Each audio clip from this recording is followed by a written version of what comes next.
All right, here we go. Next one. And conveniently enough, it's a jerk. Imagine that. So, gets the bar overhead, makes the jerk. That's step one to a good jerk. So let's see if we can get some details cleaned up here.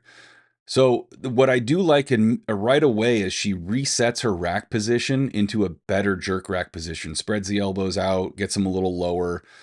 So she's now in a position to more directly start pushing against the bar with the arms rather than having a bunch of free time where it's just kind of floating in space before she can really engage. First problem though, watch those knees and then watch her whole body where everything is going. All right, so rather than the knees going forward and definitely not inward and the feet kind of rolling in toward the inside edge and shifting towards the toes, what we like is the knees to track about in line with the feet or with the toes. So coming out slightly, maintaining that even pressure over the foot laterally, right? So not rolling inward, not pushing outward to the outer edges. And then with a slight preference for the heel, but not so far back on the heel that the toes are lifting. And that's going to give us a strong dip position where you can break more quickly, which means you can get more elastic energy out of that to go into a good, strong drive. You can think about actually trying to spread the floor with the feet, so pushing your feet out rather than pushing the knees out. And I know it sounds odd, but throw in some adductor strength work, like Copenhagen planks and variations thereof. And I think more and more as I go that is more of a contributor to that valgus knee in the dip than lateral hip strength or lack thereof.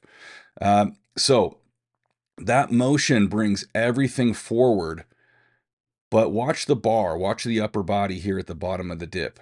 It may be hard to see, but that bar is dropping, it's shifting forward and kind of rolling, and her elbows are dropping, and that shoulder position, the hand position is all moving right at the bottom of the dip. So what we want to do is set this rack position, big chest, big abs with the breath, brace around that. So we've got a big, thick piston of a trunk that is supporting the rack position, supporting the bar, and have that bar secure behind the highest point of the shoulder in that rack position all the way back in light contact with the throat.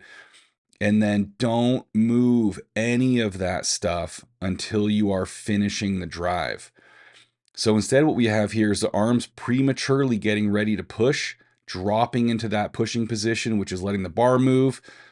And that means that less of that leg drive is going to go into the bar. It's like your tire spinning when you accelerate in a car. And also you're going to tend to push the bar forward with the arms once you start pushing. So really patient arms. Imagine, the arms are just there to kind of help reinforce that bar security. They don't do anything but maintain that security until you're finishing that drive, in which time they start pushing into that bar to preserve as much of that upward drive speed and get it into the overhead position. So next issue is just needing to continue that drive up a little bit longer before she starts splitting the feet. So we really want to imagine launching that bar off the shoulders before the feet are moving. It won't work exactly like that, but that's going to give us that little extra drive power and height. One way to think of it is we want the length of the drive to be longer than the dip, right? And I mean that both in terms of distance and time. So the bar starts at this height. We come down to here. We want to finish the drive with the bar higher than this starting height before the feet are really moving, right? So we're really thrusting it up off the shoulders with the legs. And then with no hesitation, pushing with the arms to preserve as much of that speed and keep that bar moving as high as possible. Instead, she cuts it a little short and really has to try to get low under the bar, which she can't really do. That's why she's catching it here. Soft elbows, upper back is not engaged, bar is in front of the head rather than, her head being through, bar a little farther back over the back of the neck, where she can really get that really strong upper back and shoulder blade position to support the bar strongly in a lockout. All right, so longer drive, patient arms, so that'll help you push the bar back. Think with the jerk, I've seen a lot of people say, oh, the cue that helped me was to think about not getting the bar up, but moving my body down. Maybe that worked for you, but that's exactly what you should not be doing. It's called weightlifting, not weight falling undering. The higher you can drive that bar, the more weight you can get under at any given depth, right? So the point is, you're not going to push press it. You have to move under the bar, but move the bar as high as you can, accelerate it as much as possible before you move down, so you don't have to try to get underground and tap that back knee on the floor just to get it locked out.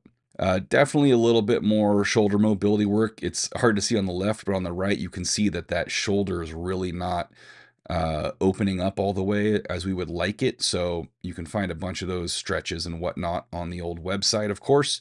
And then final detail, then I'll let you guys go finally. If you look at that right hand, you can see how far behind the forearm that bar is, right? It's too close to the fingers. We would like it closer to the heel of the palm. So just a little bit behind the midline of the forearm versus entirely behind the forearm. And that's going to give us a stronger position that will actually help reinforce the elbow and shoulder lockout, and also just overall put less stress on the wrist, which means longevity and more enjoyment and weightlifting pleasure. All right, good luck with that stuff. I'll see you guys next time.